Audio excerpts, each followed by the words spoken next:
ಎಲ್ಲರಿಗೂ ನಮಸ್ಕಾರ. ಅಮಿತಾಸ್ ಕಿಚನ್ಗೆ ಸ್ವಾಗತ. ಬನ್ನಿ ಸ್ನೇಹಿತರೆ, ಇವತ್ತಿನ ಬ್ರೇಕ್ಫಾಸ್ಟ್ ರೆಸಿಪಿ ಯಾವ ರೀತಿ ಮಾಡೋದು ಅಂತ ನೋಡಿಕೊಂಡು ಬರೋಣಲ್ಲ. ಇಲ್ಲಿ ನಾನು ಬೆಳ್ತಿಗೆ ಅಕ್ಕಿ ತಗೊಂಡಿದ್ದೇನೆ.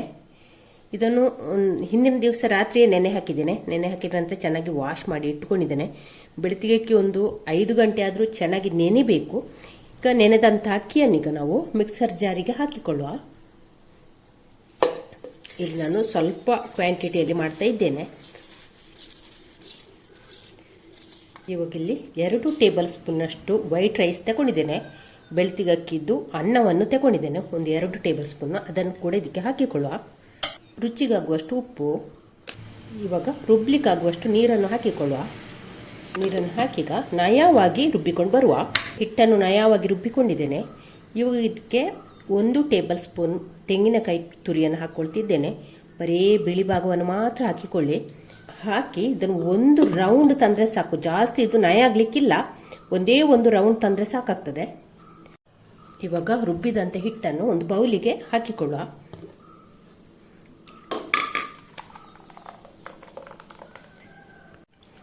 ಈಗ ಈ ಹಿಟ್ಟಿಗೆ ಮಿಕ್ಸರ್ ಜಾರ್ ತೊಳೆದಂತ ನೀರನ್ನು ಕೂಡ ಸೇರಿಸ್ಕೊಳ್ತಾ ಇದ್ದೇನೆ. ಈಗ ಈ ಹಿಟ್ಟಿಗೊಂದು 1/4 ಟೀ ಸ್ಪೂನ್ ಅಷ್ಟು ಒಂದು ಪಿಂಚು ಸೋಡಾವನ್ನು ಕೂಡ ಹಾಕ್ತಾ ಇದ್ದೇನೆ, ಬೇಕಿಂಗ್ ಸೋಡಾ. ಸೋಡಾ ಹೆಲ್ತಿಗೆ ಒಳ್ಳೇದಲ್ಲ ಗೊತ್ತುಂಟು, ಆದರೆ ನಾವು ಯಾವಾಗಲೂ ಸೋಡಾವನ್ನು ತಿನ್ನೋದಿಲ್ಲ ಅಲ್ಲ, ಯಾವಾಗಾದರೂ ಒಮ್ಮೆ ಅಲ್ಲ. ಇವಾಗ ಸೋಡಾವನ್ನು ಹಾಕಿ ಒಮ್ಮೆ ಚೆನ್ನಾಗಿ ಹಿಟ್ಟನ್ನು ಮಿಕ್ಸ್ ಮಾಡುವ.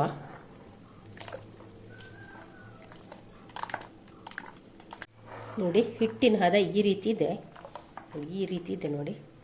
ಚೆನ್ನಾಗಿ ಒಮ್ಮೆ ಕಲಸಿಕೊಳ್ಬೇಕು. ನೋಡಿ, ಈ ರೀತಿ ಒಂದಕ್ಕೊಂದು ಟಚ್ ಆಗೋದಿಲ್ಲ, ಆ ರೀತಿ ಮಾಡಿಕೊಂಡಿದ್ದೇನೆ. ಇನ್ನಿದ್ದನ್ನು ಮುಚ್ಚಳ ಮುಚ್ಚಿ ಒಂದು 10 ನಿಮಿಷ ರೆಸ್ಟ್ ಮಾಡಲಿಕ್ಕೆ ಬಿಡುವ. ಹಿಟ್ಟನ್ನು ಕಲಸಿಟ್ಟು ಒಂದು 15 ನಿಮಿಷವೇ ಆಯಿತು. ನೋಡಿ, ಚೆನ್ನಾಗಿ ಒಮ್ಮೆ ಮಿಕ್ಸ್ ಮಾಡಿಕೊಳ್ಳುವ. ಇನ್ನಿದ್ದನ್ನು ನಾವು ಇವಾಗ ಇಲ್ಲಿ ಪಡ್ಡು ಕಾವಲಿಯನ್ನು ಸ್ಟವ್ ಮೇಲೆ ಇಟ್ಟಿದ್ದೇನೆ. ಅದಕ್ಕೀಗ ಎಣ್ಣೆಯನ್ನು ಸವರಿಕೊಳ್ಳುವ. ಇಲ್ಲಿ ಕಾದಂಥ ಕಾವಲಿಗೆ ನಾವು ಹಿಟ್ಟನ್ನು ಹಾಕಿಕೊಂಡ್ರೆ ಆಯಿತು.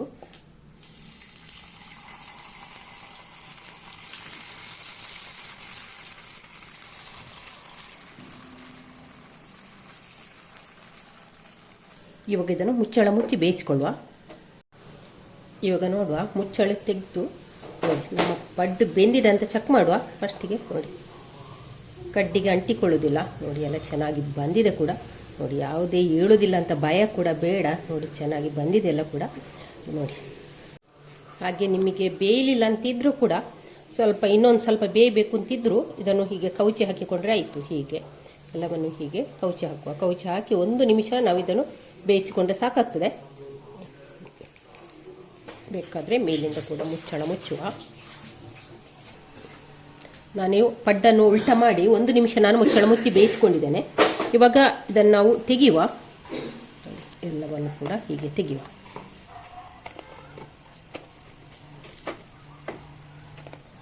ಎಲ್ಲವೂ ಕೂಡ ನೋಡಿ ತೆಗೆದಾಯಿತು. ಸ್ನೇಹಿತರೆ ನೋಡಿ, ನಮ್ಮ ಪಡ್ಡೆ ಎಲ್ಲ ರೆಡಿಯಾಗಿದೆ. ಹಾಗೆ ಈ ರೆಸಿಪಿ ನಿಮಗೆ ಇಷ್ಟ ಆದರೆ ಪ್ಲೀಸ್ ಲೈಕ್, ಶೇರ್, ಕಮೆಂಟ್ ಮಾಡಿ.